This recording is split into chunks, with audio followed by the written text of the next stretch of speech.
Good morning बच्चों। आज हम अपने हिंदी साहित्य सागर के ये अगली कविता पढ़ेंगे जिसका नाम है सूरदास के पद। पहले हम थोड़ा सूरदास के बारे में जानते हैं। सूरदास जी का जन्म 1478 में रुनकता नामक गांव में हुआ था।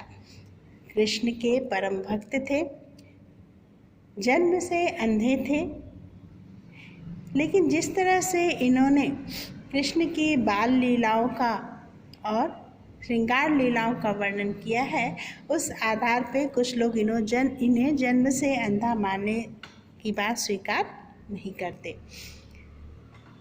किसी एक छोटे बच्चे की छोटी छोटी गतिविधियों का बहुत ही सूक्ष्मता से वर्णन इन्होंने किया है। साथ ही साथ कृष्ण के युवावस्था में कृष्ण, राधा और कृष्ण के गोपियों के साथ तथा उद्धव का वर्णन भी, वियोग वर्णन भी इन्होंने बहुत ही सूक्ष्मता से, बहुत ही सुंदरता से किया है। वात्सल्य रस का जैसा वर्णन सूरदास ने किया है, वैसा विश्व साहित्य में आज भी मिलना दुर्लभ है। इनकी रचनाएं सूरसागर, साहित्य लहरी और सूर सारावली नामक ग्रंथों में इकट्ठा है, संचयित है। इनके गुरु वल्लभाचार्य जी थे। इनकी मृत्यु 1583 ईस्वी में पारसौली नामक गांव में हुई। चलिए अब हम पद को पढ़ते हैं। पहले पद में सूरदास जी ने कवि के बाल रूप का, बहुत ही छोटे, जब वो पालने में हैं उस समय का वर्णन इन्होंने किया है। माँ यशोदा पालना झुलाकर उन्हें सुलाने का प्रयास कर रही हैं। पहला पद है, यशोदा हरि पालने झुलावे। हरि अर्थात भगवान, यहाँ पे भगवान का हरि शब्द का प्रयोग श्री कृष्ण के लिए किया गया है। यशोदा हरि पालने झुलावे, यानी यशोदा हरि को, ईश्वर को, कृष्ण को पालने में झुला रही, यानी बहुत ही छोटे हैं वो और पालने में अभी रहते हैं। पालना झुलाने का काम माँ यशोदा कर रही हैं। हल रावे दुलराई मल्हावे, जोई सोई कुछ गावे। वो पालने को हिला रही हैं, कृष्ण को देख रही हैं। नन्हे से कृष्ण को देखकर उनके मन में प्यार उमड़ रहा है। वो उन्हें दुलरा रही हैं, उनका दुलार कर रही हैं और सुलाते हुए वो जोई सो, यानी कोई कुछ भी गुनगुना रही है। कोई चीज़ है जो वो गुनगुना रही हैं। क्या गुनगुना रही हैं? मेरे लाल को आओ निंदरिया, काहे ना आनी सुवावे। वो कह रही हैं कि हे निंदिया, तुम मेरे लाल के पास क्यों नहीं आ रही है? मेरे लाल को आओ निंदरिया, यानी मेरे लाल के पास तो हे निंदिया आओ। काहे ना आनी सुलाओ, आओ। काहे ना यानी क्यों नहीं, आनी यानी आकर, सुआवे यानी सुला रही हो।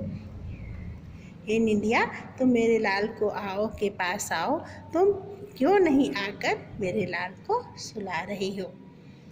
आगे सूरदास जी लिखते हैं, तू काहे नहीं बेगही आवे। बेगही यानी जल्दी से, वेग के साथ, यानी बहुत स्पीड में। तो कह रहे क्यों नहीं तुम जल्दी से आती हो। तू काहे नहीं यानी तुम क्यों नहीं, बेगही यानी जल्दी, शीघ्रता के साथ, आवे यानी आ रही हो। तो को कान बुलावे। तो को यानी तुमको अर्थात नींद को, कान यानी कान्हा, बुलावे यानी बुला रहा। तुमको कान्हा बुला रहा है। हे नींद, तुम जल्दी से क्यों नहीं आ रही हो, क्यों नहीं आके मेरे कृष्ण को सुला रही हो। कान्हा तुम्हें बुला रहा है। माँ इस तरह से गुनगुना रही हैं, पालना झुला रही हैं और वो बालक कृष्ण पालने में लेटे हुए हैं। उनकी क्रियाएं देखिए। कबहू पलक हरि मूंदी लेत हैं, कबहू अधर फरकावे। हरि अर्थात कृष्ण क्या करते हैं? झूलते झूलते कभी कभी आंखें बंद कर ले रहे हैं, सोने का प्रयास कर रहे हैं, उन्हें नींद आ रही है, आंखें बंद कर ले रहे हैं। और कबहू यानी कभी, अधर यानी दोनों होठों को फरकावे यानी हिला रहे हैं। बच्चा सोता है ना, छोटे बच्चों को देखा होगा, कभी कभी होठों को हिलाते हैं, आँख हल्की सी खोल लेते हैं। तो इस तरह से कृष्ण भी आँखों को बंद कर रहे हैं और अपने होठों को हल्का हिलाते हैं, दोनों होठों को। सोवत जानी मौन भय कह रही, सोवत जाने ने सोता हुआ जानकर कृष्ण को मौन रहने को यानी चुप रहने को कह रही हैं। माँ यशोदा जब देख रही हैं कि कृष्ण सो रहे हैं, बाल कृष्ण सो रहे हैं, कान्हा हमारे सो रहे हैं, तो वो मौन रहने का, चुप रहने का संकेत आसपास के लोगों को करती हैं।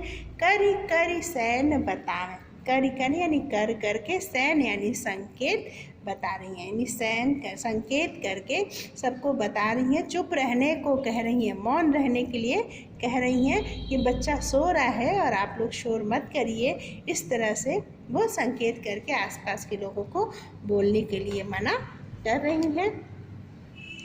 ई अंतर अकुलाए उठे हरि, जसुमती मधुरे गावे। जब वो चुप हो जाती हैं और संकेत करके लोगों को चुप रहने को कहती हैं, तो उनके चुप हो जाने पर कृष्ण क्या करते हैं, अकुलाने लगते हैं। जब बुला नहीं हिलता है, बच्चा क्या करता है, थोड़ा सा गुनगुनाने लगता है, थोड़ा सा आंखें खोलने लगता है ना। तो माँ सोचती है अरे फिर जग जाएगा, फिर वो झूला झूलाने लगती है, फिर वो गुनगुनाने लगती है। तो इसी तरह से कृष्ण भी हैं कि जब झूला रुक जाता है, माँ गाना बंद कर देती है, तो कृष्ण अकुलाने लगते हैं, थोड़ा सा गुनगुनाने लगते हैं। और फिर कृष्ण का गुनगुनाना देखकर यशोमती माँ यशोदा फिर से गीत गुनगुनाने लगती हैं। सो सुख सूर अमर मुनि दुर्लभ, सो नंद भाविनी भावी। सूरदास जी कहते हैं जो सुख बड़े बड़े मुनियों को, अमर मुनि यानी जो जिन्होंने बहुत तपस्या की, जो है भगवान को पाने के लिए, भगवान को देखने के लिए, जो मुनियों ने कठिन तपस्या की है, जो सुख उस कठिन तपस्या के बाद भी उन मुनि लोगों को नहीं मिला, उन महान जो है मुनि संत लोगों को नहीं मिला, वो सुख जस सो नंद भाविनी पावे। नंद भाविनी यानी नंद की पत्नी अर्थात यशोदा को वो सुख मिला। ईश्वर को पाने के लिए लोग कठिन कठिन तपस्या करते हैं, तभी ईश्वर की प्राप्ति उन्हें नहीं हो पाती है। और माँ यशोदा को आसानी से कृष्ण को गोद में खिलाने का, भगवान को गोद में खिलाने का, दुलार करने का, सुलाने का अवसर प्राप्त हो गया है।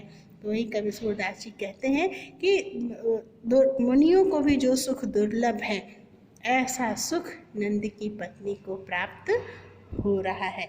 इस तरह से कृष्ण के नन्हे रूप का जब वो पालने में है, सोने का प्रयास कर रहे हैं, तो एक बच्चा किस किस तरह की गतिविधियां करता है सोते समय, और माँ उसे किस तरह से सुलाती है, इसका सुंदरता से वर्णन सूरदास जी ने पहले पद में किया है।